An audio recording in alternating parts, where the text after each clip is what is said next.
I remember around about this time last year, the talk was to not upgrade to the S24 Ultra from the S23 Ultra because the upgrades were pretty minimal. And the same can be said for this year. If you have an S24 Ultra, you might not need to upgrade to the S25 Ultra. The average upgrade cycle for phones is around about 2 to 3 years, so it makes sense that you might be looking to swap the S23 Ultra out for something newer and flashier. But honestly, if your phone still does everything you need it to, then you might want to hold on to it for another year. And let's just be honest, if you already have the S24 Ultra, Samsung really gave you no reason to upgrade to the new S25 Ultra because the differences between these two are just too small. The obvious upgrades that you're going to get if you swap out the S23 or the S24 Ultra are going to be the new chipset year on year and a little bit of tinkering that Samsung has done with the cameras. But for me, the biggest upgrade, and this is by far over the past couple of years, has been the anti-reflective coating. And you can see the difference it makes. It really just is the best hardware upgrade Samsung have done in a very long time. And this isn't just the best feature on a display on any Samsung phone, it's the best feature on a display, period. But let me just point out some of those bigger changes that you might get if you were to upgrade your older S23 or S24 Ultra. The biggest difference that most people will notice straight away is that design, and we know it's gone away from the round side rails and pointy edges to that new boxy flat design that we have with the S25 Ultra, and the glossy side rails from the S23 Ultra at this point are long gone. And I do actually think that this design change is great because it's made the S25 Ultra just look and feel a lot more premium than it already did over the last couple of years. And if you've been into a store or held someone else's S25 Ultra, you'll realize that this is just so much lighter now because Samsung have distributed that weight a little better than they had from the S24 Ultra and definitely from the S23 Ultra, because year on year it has lost a little bit of weight, so it's not as heavy as it was a couple of years ago. And actually this is one of the most notable changes that you'll see. Now the other big change is the S Pen, and if you still have the S23 and S24 Ultra, you still have Bluetooth and can do all of those air gestures. But this year, for no good reason really, Samsung decided to remove the Bluetooth feature from the S25 Ultra's S Pen. So if you are a big fan of S Pen and you were to use it as a remote camera shutter or use anything to do with those air gestures, if you did upgrade from the S23 or even the S24 Ultra, you're going to lose them completely. Again, I'm not quite sure why Samsung has done this. I assume it is to save a little bit of money, but again, it's something that they didn't really need to remove, but they have, and if you upgrade, you're going to lose that feature. And then maybe the smallest one, but it's definitely one of my favorites. So on the S23 Ultra, of course, we had the always on display, but then we got the upgraded always on display on last year's S24 Ultra. And of course, that's still here on the S25 Ultra. And it's being able to have that wallpaper on all of the time. And I know not everybody likes this and they think it's a bit of a battery drainer, but really you don't notice the battery drain. But this is definitely one of my favorite features on the newer Galaxy phones. And it's something maybe to consider if you were to upgrade from the S23 Ultra, because personally I think it looks great. But the biggest change from the S23 Ultra is definitely software, and initially it makes it look like the S23 Ultra is a couple of years behind, but actually it just really isn't. You get a good chunk of the AI features across all three phones. So the S23 Ultra gets everything the S24 Ultra has, and the S24 Ultra has everything the S25 Ultras have. So if you want to upgrade for the AI features solely, then there really isn't a point here. Object Eraser is an example here. It might not do as good of a job as the newer Galaxy phones or the S25 Ultra, for example,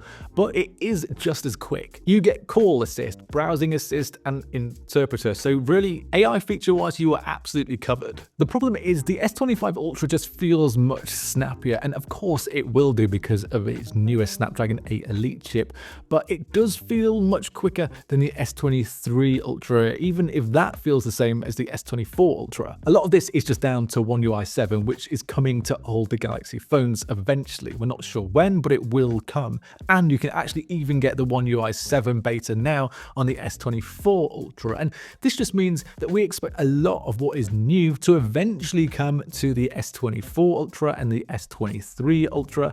And even though there might be a couple of features missing, for the most part, you'll get a lot of what is already on the S25 Ultra. But for me, what's more interesting is what what is the same between these phones. So over the past couple of years, Samsung haven't given us some huge upgrades. So it actually means if you are on the S23 Ultra, you really haven't missed out over the past couple of years. The display is pretty much the exact same despite some Gorilla Glass upgrades. And the only real difference here is peak brightness, which you really aren't going to notice. And maybe the fact that the display ditched the curve last year and is now giving us this new flat design. I feel like watching content is pretty much the same experience, but let me just mention it one more time. The anti-reflective coating on the S24 and S25 Ultra really does make a difference, especially in outdoors. Why the S25 Ultra display might look better is because the bezels are uniform and a little bit slimmer, and because of that, it's slightly more immersive, and it does give you a 0.1 inch bigger display, but seeing that difference is really quite difficult. And something else which is the same that's only been tinkered with a little bit over the last couple of years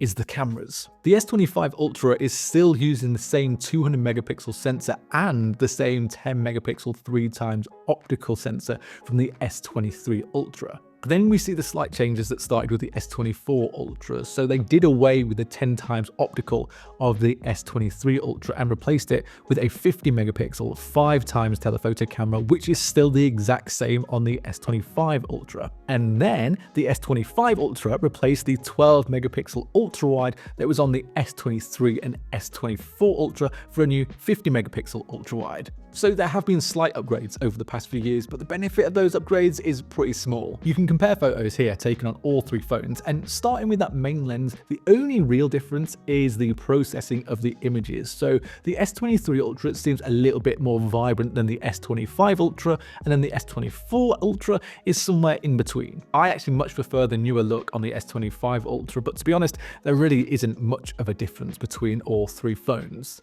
When it comes to optical, that is when we lost the 10x optical last year and it was replaced with the 5 and 3x, which I think is actually much better, because how often did you actually need that 10x optical? The quality was great, but it was mostly impractical. When we look at that 3x optical, it actually has the same story as the main lens. It looks a little bit more muted than the S23 and S24 Ultra, but in essence, you should still be getting the exact same photo on each of these phones, even if I think the S25 Ultra does give you slightly more detail, but not by a lot. That 5x optical zoom on the S24 and S25 Ultra pretty much look exactly the same, but if you're upgrading over the S23 Ultra, that is where you're going to see the difference, because it would still be using that 10 megapixel camera to give you the 5x zoom, whereas the S25 and S24 Ultra are using the newer 50 megapixel 5x optical. So on the S23 Ultra, you're just not going to see detail as well in the photos because it is using the 10 megapixel camera. The only difference I've noticed on the S24 Ultra to the S25 Ultra with that 5x lens is in lower light, because the photos just seem to have less noise in them, and this can also be said for the ultra wide as well. Yeah, it's a larger megapixel on the S25 Ultra and the colors do look a little bit more natural this time round, but I only really see the difference in low light situations, and it is only just a little bit noticeable. You can see video here from all three phones shot at 4K 30, and I just do think it looks better on the S25 Ultra. It has a better dynamic range and the details are much better, and that stabilization is just smoother than the other two Ultras, but it's not like a you must upgrade now better, it's just more refined. The biggest change I noticed here was that there's not as much lag in the video when panning with the S24 and S25 Ultra, whereas the S23 Ultra does just show a little bit of stuttering with some quick movement. The biggest reason you might want to upgrade from your S23 or S24 Ultra is for the newer processor. Now we know that this Snapdragon 8 Elite is in the S25 Ultra, however, it's not a huge jump over the Snapdragon 8 Gen 3 in the S24 Ultra, but where you will see a bigger upgrade is from the S23 Ultra's Snapdragon 8 Gen 2. You will notice the difference when you're doing more intense gaming tasks, so you can have better performance over a longer period, or maybe in something like video exporting. But if you were just to use these phones every single day for your everyday usage, then you're not going to really notice the difference really as much as you might think. Apps might open slightly quicker on the S25 Ultra compared to the S24 and S23 Ultra, but it's not a huge difference. Like taking photos, watching content, and just doom scrolling is as quick on the S25 Ultra as it is on the S23 Ultra. The only thing to note really is software upgrades. So over the next 7 years, the S25 Ultra will be getting those updates until 2032, and the S24 Ultra will get those updates until 2031. But the S23 Ultra won't be getting upgrades for as long. You're still good until 2027 with the S23 Ultra, and that'll get you to Android 17. But this is where you might start to see some slowness or getting left behind when it comes to AI or software. I still think that the S23 Ultra is a really capable phone, so if this works and does everything you need, then honestly, I would just hold on to it because there isn't really a huge reason to upgrade to the S25 Ultra. If you were looking to upgrade that though, I'd look more towards the S24 Ultra than the S25 Ultra because besides the Snapdragon 8 Elite and the 50 megapixel ultra-wide camera, everything else is practically the same, and it'll be much cheaper for practically the same experience. And if you have the S24 Ultra, I'll reiterate what I said at the start of the video. There is absolutely no reason to upgrade to the S25 Ultra unless you find a deal that is just too good to turn down. But let me know in the comments. I'm curious to find out of those of you who are still keeping your S23 Ultra, or are you making the jump to the S24 Ultra, or is it time to get the biggest and best S25 Ultra that Samsung can offer? Before you head off, make sure you subscribe to the Android Authority YouTube channel, and if you do that, then I will see you in the next video.